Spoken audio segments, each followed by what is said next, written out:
हाम्रा तन्नेरी साथीहरूलाई, हाम्रा पार्टीका साथीहरूलाई हामी विपदको एउटा फुट सोल्जर्स बनाउन चाहन्छौँ, च्याम्पियन बनाउन चाहन्छौँ, लिडर्स बनाउन चाहन्छौँ।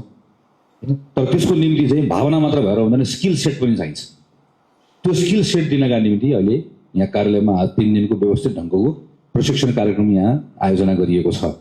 अस्ति पनि तपाईँहरूसँग केही साथीहरूसँग भेटघाटमा मैले भन्यो, यहाँ सीमित रहँदै अहिले प्रारम्भमा जिल्लाबाट र हाम्रो यसको सोचाइ भनेको हामी 753 पालिकामै नेपाली कांग्रेस पार्टीको एउटा सेल बनाउन चाहन्छौँ।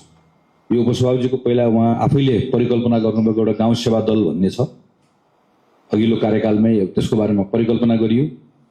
खास मुख्य रूपमा चाहिँ प्रत्येक पालिकासँग चाहिँ पालिकामा कुनै पनि अप्ठ्यारो विपदको अवस्था आउँदै गर्दाखेरि चाहिँ त्यो बेलामा विपदको भनेको फेरि त्यो कुनै घटना भइसकेपछि मात्र होइन, निरन्तर रूपमा त्यसमा सचेतनाका कार्यक्रमहरू छन् होइन, त्यसमा तयारीका कुराहरू छन्। एउटा पार्टीको एउटा सेलले लगातार यसमा काम गरेर राख्छ। फेरि सहरका आफ्नै खालका च्यालेन्जेस छन्, गाउँका आफ्नै खालका च्यालेन्जेस छन्, गाउँभित्र पनि पहाडका आफ्नै छन्, मधेसका आफ्नै छन्, नेचरहरू फरक छ, ठाउँ अनुसारको फरक छ। यो हिसाबले हामी 753 पालिकामै पालिकाको त्यहाँको वस्तुस्थिति अनुसार त्यहाँका सम्भावना, त्यहाँका अनुमानहरूका आधारमा चाहिँ ती ज्ञानमा आधारित हामीहरू काम गर्न सक्ने गरिकन हामी एउटा टिम बिल्ड गर्न चाहन्छौँ। तर आज यहाँ जो साथीहरू प्रशिक्षित हुनुहुन्छ, तपाईँहरूको भोलि देशैभरि जाने, तलको साथीलाई अथवा प्रशिक्षित गर्ने कुराहरू लिएर जाने, तपाईँहरूले देशैभरि एउटा सङ्गठन निर्माण गर्ने, आफ्नो राजनीतिक व्यक्तित्व बनाउने, यी कुराहरूको सन्दर्भमा एउटा जिम्मेवारी पाउने पनि हो। अस्ति एकजना साथीले मलाई भन्दै हुनुहुन्थ्यो, हाम्रो समस्या अहिले राजनीतिक दलमा भएको कुरा के हो भने हामीले पदको पछाडि हामीहरू धेरै कुद्यौँ। त्यो कोही व्यक्तिको कारण होइन, हामीले संरचनै त्यस्तो बनायौँ।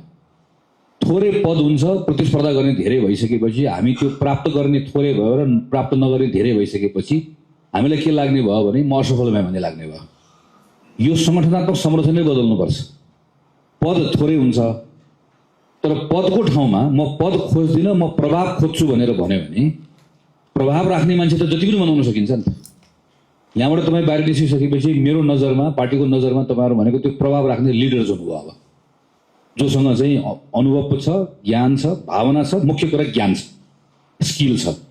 त्यो स्किल भएको, त्यो प्रभाव भएको साथीहरू भनेपछि पार्टीको लागि तपाईँहरू एकदमै महत्त्वपूर्ण हुनुभयो। तपाईँहरूलाई हामी त्यो नामले चिन्ने भयो, तपाईँहरूलाई त्यो कारणले चिन्ने भयो, तपाईँहरूलाई त्यो कारणले तपाईँहरूको प्रभाव भएको कारणले गर्दा तपाईँहरूलाई लिडरसिपले त्यसरी तपाईँलाई लिने भयो, तपाईँलाई त्यसरी चाहिँ समेट्ने भयो।